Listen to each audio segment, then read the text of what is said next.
Good morning, St. Francis, and good morning, people of God. It is Wednesday, the 4th day of June, 2025. It is Wednesday of the 7th and final week of the Easter season, the 46th day of the Easter season, and it is also the final day of school here at the Franciscan School. We have finally made it to day 180, our final day together, a half day.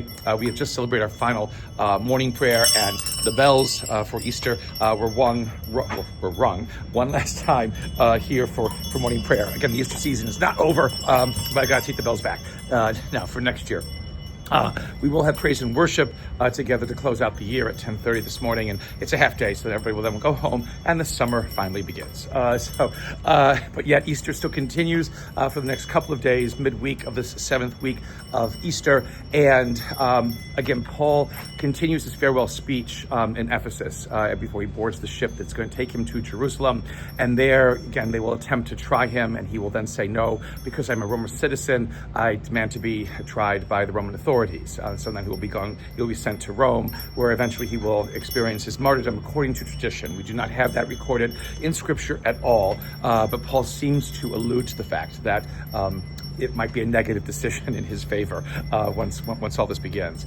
But before that, again, he continues to stress the fact that they are called, the community that has been established in Ephesus is called to carry on the mission that he began, the important mission of spreading this good news, of telling people that there's a different way of being and acting in this world, that we are not condemned by fate, that we are not condemned by our actions, we are not condemned by situations of political or social or economic context and things like that, that we are loved and that we are cared for, and there is a Christ who leads us to God, a Christ who has shown us that there is nothing to fear, a Christ who has given us a new way of embracing our future and our destiny, and they are called to carry that on and carry it forward. But also beware that there will be, as he says, wolves that will come around them trying to destroy them, and it's like, do not fear that, and do not fear any kind of destruction, because what God has begun, God will see to its completion and its conclusion.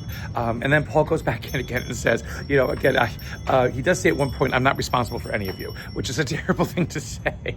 But he says that because, again, he did not come like a charlatan, like some kind of manipulator, asking gold and silver from them before he gave the message and things like that. It was all given freely, which again points to the fact, again, that faith is a free gift, a gift that is given by a God who wants us to experience as much of this wonder and beauty of ourselves and this world in which we live, and then of this God who has created it all and sustains it, and leads us into tomorrow after tomorrow after tomorrow. Again, when we forget that, when we believe that fate is all that there is, or that we have to struggle and compete with each other and grab what we can, well, then we destroy, again, the understanding that God places into our hearts and into our minds.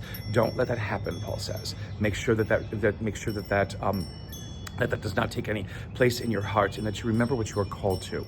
Again, this higher order, this higher understanding, this wonder and beauty of the truth of who and what you are.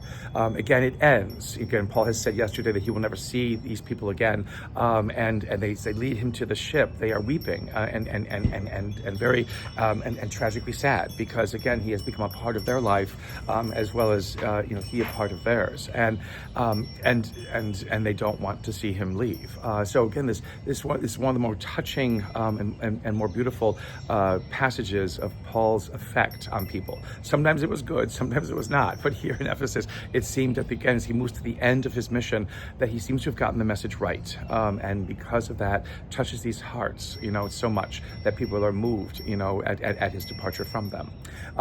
May the same always be true of us in how we witness to faith, and how people enter into our lives, and how we enter into theirs, with what it is that we believe and who it is that we conduct ourselves to be as people of faith. In the gospel today, again, Jesus is concluding his Last Supper speeches, and again, praying for unity, praying that all of these apostles and everyone who has heard his voice, again, will be saved. The fact, again, that he is going to the Father and will be glorified, by the Father. Again, John's gospel is always very positive as Jesus moves towards his passion. Tragic as it is and complex as it is, it leads to glory. And Jesus assures, is the only gospel in which Jesus assures again and again the apostles that this is a moment of glory, that this is a moment in which God, again, will shine forth in a dynamic, powerful way, more than any other imagined god or goddess, that ever was thought to be.